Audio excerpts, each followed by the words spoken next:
Hi, I'm Ron Harrington from Ridgeback Guide Service. Today I'm going to be doing my Ambassador of the Year work with for Tread Lightly. Here at MOF and with Mainline Overland, we like to do a cleanup in conjunction with the Mid-Atlantic Overland Festival to give back. We're going to be going out into Rothrock today and doing a cleanup. We will be looking at some vistas that have some illegal fire pits, some campsites that have some illegal fire pits. We're going to take care of those. We're going to do some cleanup of trash that's around, clean up some fire pits, things like that. We're going to go down to Greenwood Furnace and meet up with one of the rangers from PA DCNR, and he's going to take us out and allow us out on some gated roads that are normally gated during the season for only authorized traffic, and he's going to open those up so we can drive through in our route to the cleanup spot. We'll give the volunteers a little bit of an extra vista and get into the forest some places that's not normally accessible by vehicle, which will be a lot of fun. It's good to give back, to give stewardship for where we're overlanding and where we are recreating in the forest, and motorized recreation, promotion and access to keep open for all. The cleanups that we do will help keep these places accessible.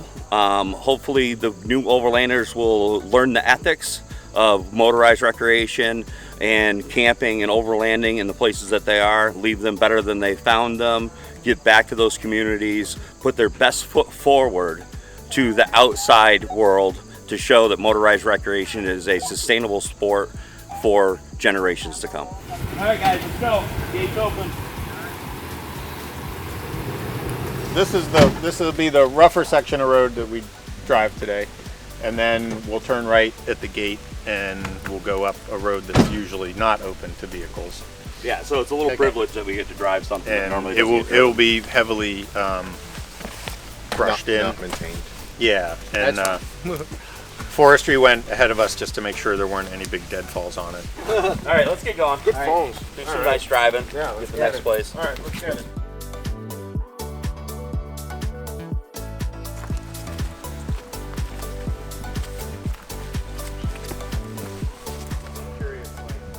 That's the dew in the little dew bottles. That's 20 years at least, 25 probably. Since they made them like that, man, they used to put the little styrofoam label over the top of them. Are we dismantling this fire pit? Okay. It's an illegal campsite, so one of the ways to stop it from being used regularly is to dismantle the existing fire pit and infrastructure that's around there, so it's sort of less desirable as an overnight location. And then we'll also shovel out and pack out the debris that's in the fire pit itself, because that's usually got glass and metal and other things that were put in the fire that shouldn't have been burned in the first place.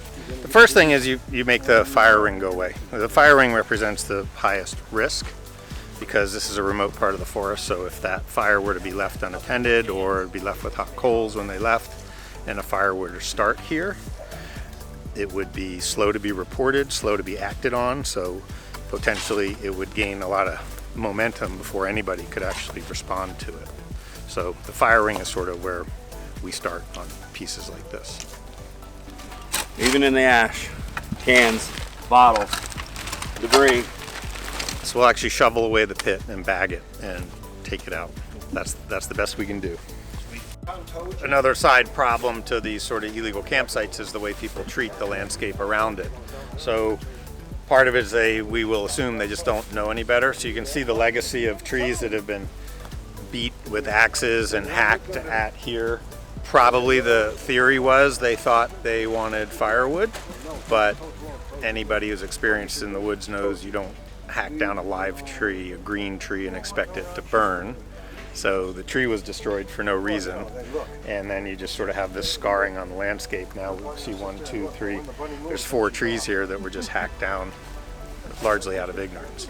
This is one of the side effects of not dismantling it, of illegal campsites in general in the forest, also lead to this sort of degradation of the forest around it, which is not necessary in any way. I mean, most Pennsylvania forests, especially a remote one like this, if you just take the effort to walk into the woods, you'll find dead wood, dry wood to have a fire with. But to actually hack away at the live trees on the perimeter of the campsite isn't beneficial to anybody. You can look back over there and you can see this is rhododendron, and you can see that they tore it out thinking that they would burn it when it was just a live rhododendron. So there was no reason to actually do that, and it would never burn. You can see the remnants of the roots of the tree over there where it was. It doesn't make any sense, but it happened.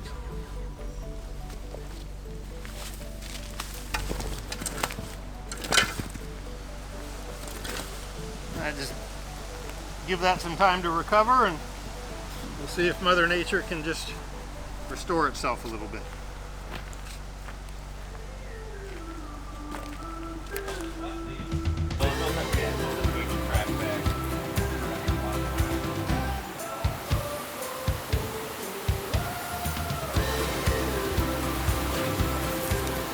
It's amazing the little crap you find around. It's like I was wondering if that was a strap, but it was a strap from something. Something's cool.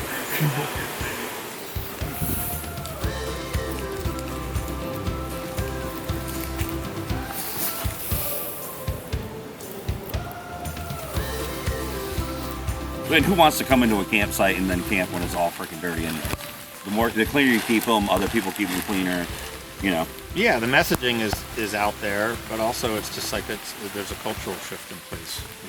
People are just respecting the outdoors, which is what we all want.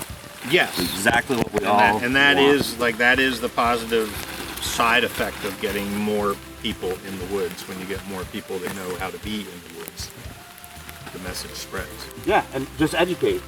Tell people, even, oh, I do know that. Okay, I'm glad you know this. Can you tell somebody else too? Mm-hmm. Yeah, we're all stewards. Remind your friends, remind your thing. Be the guy when you're in a group of people, when somebody drops something out, oh, it's just a small thing. No, small things lead to bigger things. Yeah, and say something. I was at sort of a group camp festival scene, and there was a fire going, and somebody threw a plastic bottle in there to watch it melt, and somebody spoke up and said, "Hey, don't do that. That's not cool."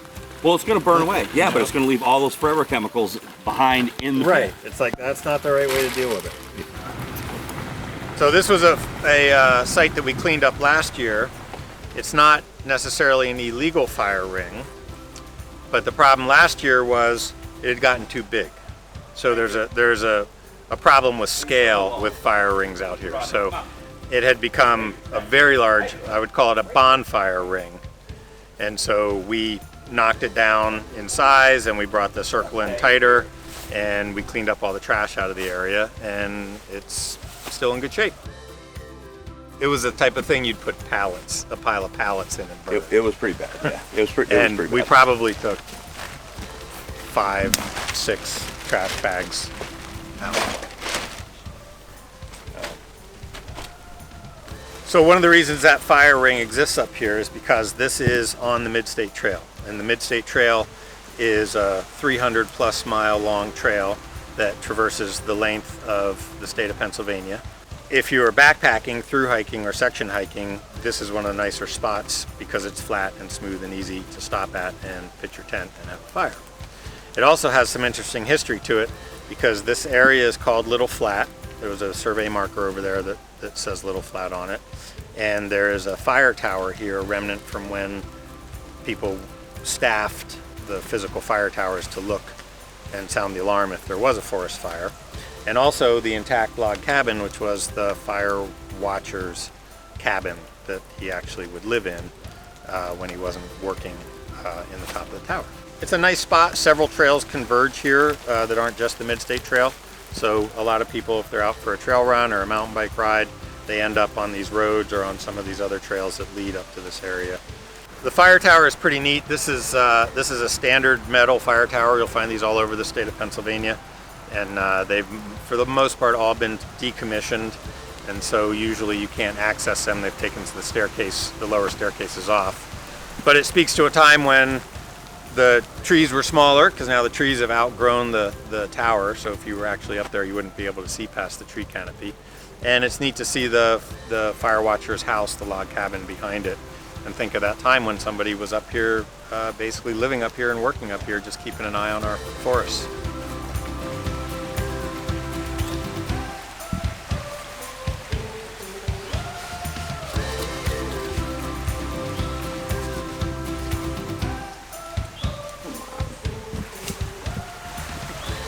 Yeah, the problem with that is, I mean, it was on dead trees, but some people go and go, oh, I'll just string up for a line and leave it. And what happens is the tree sits there and it grows and it grows and it grows, and then it cuts through the living part of the tree, which is the outer bark. And it's basically a semi-permanent structure, and that's not the point, you know. For people that come back here, you want to feel like Nobody's been here. nobody's been here, and it's your own private place, and you're the first people to discover it, even though we know that's not true. But that's the sense that people are usually looking for when you're out in the woods. Yeah, we found this wire spool over here in the bushes. Doesn't belong here. Obviously, somebody didn't want to dispose of it or burn it and deal with it. There are metal rods in it, so maybe they didn't want to burn it at their own house. But either way, they disposed of it in the forest, and we're going to dispose of it properly back at the festival in the big dumpster. We'll get it out of the forest where it doesn't belong. Ready? Yeah.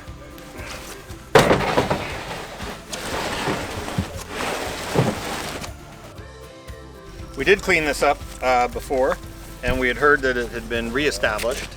But now that we got here, we can see that somebody, not us, has already dismantled it. And that's actually a really good sign, because that's part of doing these events, gets the publicity out there that, you know, anybody is allowed to dismantle these illegal campfires when they find them in the forest. Part of it is teaching them to learn to identify them. And then when they find them, the more people out there on any given weekend that can dismantle the illegal fire pits and make them go away, that's better for the forest overall. Really appreciate it. Oh yeah, hey, nice meeting you. Yeah, you too. Much appreciated. You're welcome. Good. Yeah. Thanks for having us. Thank you. Appreciate it. Yep. I'll be in touch, John. Yeah, Yep. sounds good. Thank you. We just got back from our cleanup out in Rothrock State Forest. We visited some illegal camping areas and removed 3 different illegal fire rings that were out. We visited some vistas, got rid of an illegal fire ring there, picked up trash everywhere along the way. Fortunately, some of it was in pretty great shape. This is what we got. There's about maybe 500 pounds of trash between all of this, with the big wire wheel and the stuff we clean up here. Those bags are heavy. They're super contractor bags. So we're about 400 or 500 pounds of the trash out of the forest today. Yeah, it was a good day. The forest is cleaner.